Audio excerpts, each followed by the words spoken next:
Cher coprésident, Mesdames, Messieurs, j'ai l'honneur et le grand plaisir d'ouvrir ce colloque Rare 2017 que je copréside au nom de l'Alliance Maladies Rares, collectif de plus de 212 associations de maladies rares, avec Ségolène Aimé et Antoine Ferry, respectivement représentants du monde académique et des entreprises du médicament. Comme je le rappelais tout à l'heure, Rare 2017, porté cette année par la Fondation Maladies Rares, se veut le lieu de dialogue de toute la communauté et une étape importante, clé, de la construction actuelle du 3e plan national maladies rares. C'était donc tout naturel pour l'Alliance, portant la voix des 3 millions de Français concernés par les maladies rares, de s'engager pour que ces rencontres se réalisent. Si nous avons eu la chance en France d'avoir pu bénéficier de 2 plans maladies rares utiles, les attentes et les besoins des malades restent énormes, probablement à la mesure de ce que nous vivons au quotidien. Les 212 présidents qui composent notre collectif sont tous animés par ce refus catégorique de voir nos enfants, les femmes et les hommes, ne pas pouvoir bénéficier encore en France d'une équité d'accès à un diagnostic, une prise en charge, un traitement. Être au final des citoyens comme tout le monde. L'Alliance, depuis 15 ans, s'est modestement donnée pour objectif d'unir, de témoigner, d'initier des dynamiques, de construire, de mettre les forces en action et d'y entraîner tous les acteurs. Ce sont ces principes qui nous guident pour poursuivre la lutte contre les maladies rares. L'Alliance et le mouvement des malades en général peut aussi s'appuyer sur Aurore 10, véritable force associative européenne qui défend nos droits à l'Europe, et bien sûr sur l'AFM Téléthon, notre locomotive à tous. C'est précisément grâce à ces forces associatives que les maladies rares ont pu sortir de l'ombre. Ne l'oublions pas. Mais cette lutte contre les maladies rares est loin d'être gagnée. Les malades et les familles attendent beaucoup. S'ils ont conscience que de grands progrès ont été faits en France, ils sont surtout conscients que beaucoup reste encore à faire. Clairement, pour nous, un 3e plan national s'impose dans les maladies rares. Seule une véritable stratégie nationale interministérielle forte nous assurera de solidifier nos dispositifs, de maintenir une impulsion, une dynamique, et de donner de la visibilité à notre action et aux formidables acteurs qui travaillent au quotidien pour les malades. Sur le fond, plusieurs chantiers nécessitent d'être investis. Nous devons d'abord renforcer tous les niveaux d'organisation des soins maladies rares, du niveau local au niveau européen. Nous avons en effet la chance en France de bénéficier d'un système de prise en charge dédié aux maladies rares de très haut niveau. Nous pouvons nous appuyer sur plus de 363 centres de référence maladies rares, 1845 centres de compétences et aujourd'hui 23 filières de santé. Grâce à cette impulsion française, 24 réseaux européens se sont constitués au niveau de l'Europe. Mais aujourd'hui, nous entrons dans une phase où il apparaît nécessaire de les coordonner et d'en faire des acteurs clés de la construction des politiques maladies rares. Nous devons aussi, dans cette période budgétaire contrainte, répondre ensemble aux défis des moyens, des financements. C'est la condition sine qua non pour passer d'une organisation séduisante sur le papier à des organisations performantes et utiles pour les malades. Il nous faudra aussi trouver collectivement la clé pour que les malades, leurs associations, s'associent à ces organisations afin de les légitimer davantage, de les faire progresser et demain de les défendre. Dans le cadre des soins, nous devons aussi améliorer nettement les situations d'urgence. Nos maladies nécessitent souvent des prises en charge spécifiques en situation d'urgence. Des gestes ou traitements habituels et pertinents pour l'immense majorité des malades peuvent parfois se révéler mortels pour certaines de nos maladies.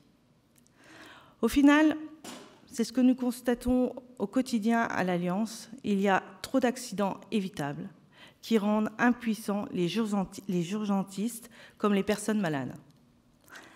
Alors, si ces situations ont par le passé été bien diagnostiquées, il nous faut concrètement aller plus loin, promouvoir et renforcer des outils et des dispositifs qui ont fait leurs preuves. Je pense notamment aux cartes d'urgence et aux expérimentations des patients remarquables. Toujours pour améliorer les soins, la e-santé, et notamment la télémédecine, doit aussi bénéficier aux maladies rares. Il faut mettre fin à cette double peine qui consiste souvent à être atteint d'une maladie rare, souvent grave et chronique, parfois d'être obligé de déménager pour se rapprocher de l'hôpital qui vous soigne. La télémédecine bénéficie peu aujourd'hui aux maladies rares. Il est donc urgent de la prioriser et de transposer les expériences réussies pour améliorer la qualité des soins et aider aussi le malade à gérer ses soins. Il nous faut aussi aller plus loin pour lutter contre l'errance et l'impasse diagnostique. Il faut d'abord faire évoluer le dispositif de dépistage néonatal.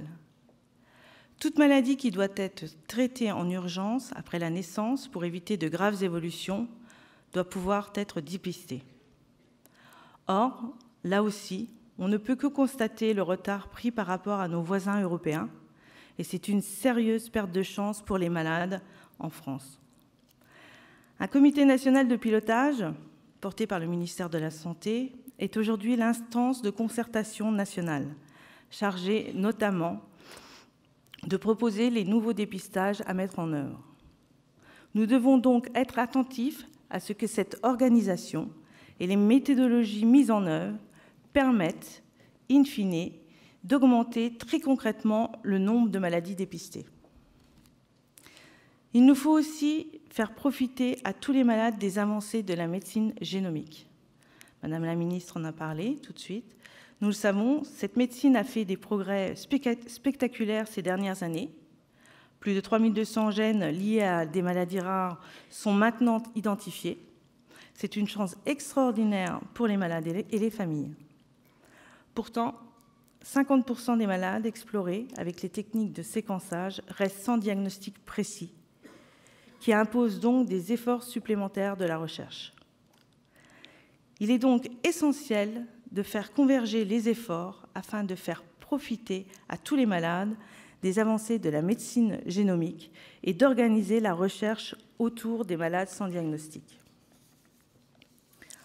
Autre objectif majeur et central dans les maladies rares, l'optimisation des données disponibles afin d'ajuster nos politiques. Nous le savons, depuis le début de la lutte contre les maladies rares, le déficit de connaissances sur beaucoup de maladies est à l'origine d'une mauvaise prise en charge et d'une absence de recherche vers les solutions thérapeutiques. Or, de nombreuses sources de données existent, mais ne sont pas coordonnées ou coordonnables, aboutissant à une fragmentation du savoir.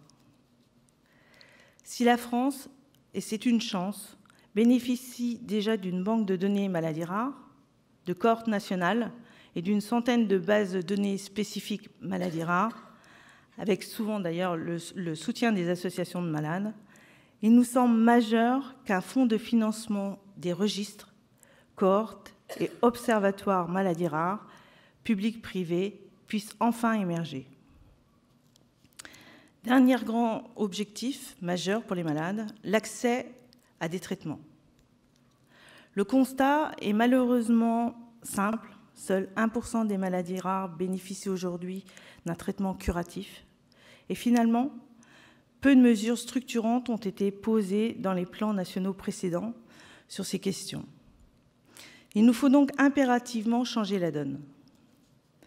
De nombreuses mesures peuvent être promues, comme le repositionnement d'anciennes molécules, des aménagements réglementaires autour des prescriptions hors AMM, et surtout, in fine, s'assurer que toute innovation soit accessible à un prix juste et maîtrisé.